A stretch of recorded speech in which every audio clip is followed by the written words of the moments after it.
There are moments when the world's surface cracks, just for a second, and something deeper leaks through. Today was one of those moments. A tanker seized, a flag that wasn't real, a network no one wants to talk about, and a single sentence from a president that might change everything. Tonight, we unravel what really happened off the coast of Venezuela. Good evening, seekers of hidden truths. On December 10th, 2025, the United States carried out what major outlets are calling a dramatic escalation in its standoff with Nicolas Maduro. A massive oil tanker, Skipper, was intercepted just after leaving Venezuelan waters. 2 million barrels of crude, a false Guyanese flag, and a past steeped in covert networks stretching from Caracas to Tehran to Moscow. The official story? A sanctioned vessel violating international norms. But listen closely, and you'll feel the tremor beneath that explanation. The Skipper wasn't just a tanker.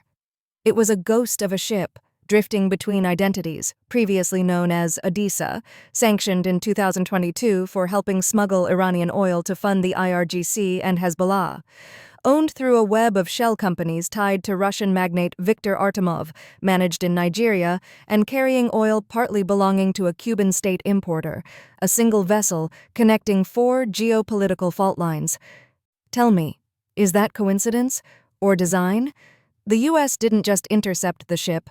They launched a full military operation from the USS Gerald R. Ford, America's floating steel empire, 2 helicopters, Special Operations Forces, Coast Guard Maritime Commandos, 10 U.S. Marines known as Raiders, the kind you deploy when something bigger is at stake than a mislabeled tanker.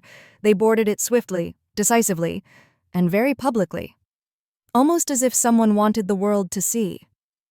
Guyana came forward with a quiet but significant revelation. The Skipper was flying their flag illegally. This matters.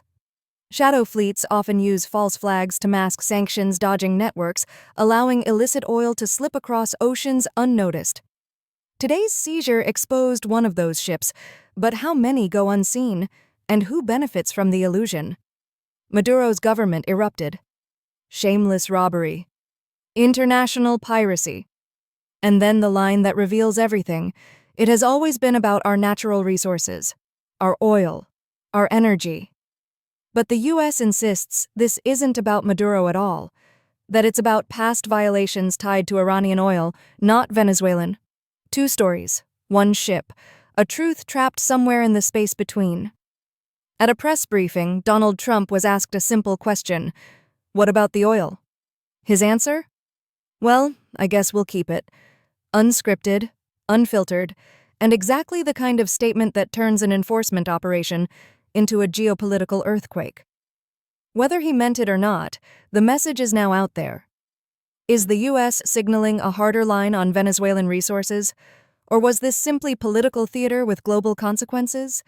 The Attorney General insists, this wasn't about Maduro, this wasn't about seizing Venezuela's oil, this was about a ship tied to Iranian sanctions violations.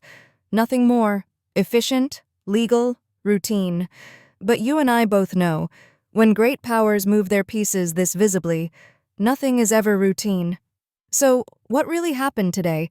Was this merely a sanctioned ship being intercepted? Or was this a message to Venezuela, to Iran, to Russia, and perhaps to every shadow fleet operating in the dark corners of the global energy market? And more importantly, is this the beginning of something, or the warning shot meant to prevent it? You decide. The ocean hides many things: oil, power, politics, and the ghosts of the networks that thrive between the cracks of international law.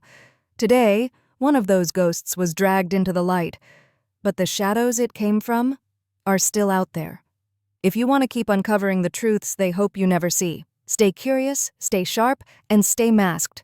Don't forget to like, subscribe, and turn on notifications so you never miss a chapter of the unseen world. This is Masked Woman, and we're just getting started.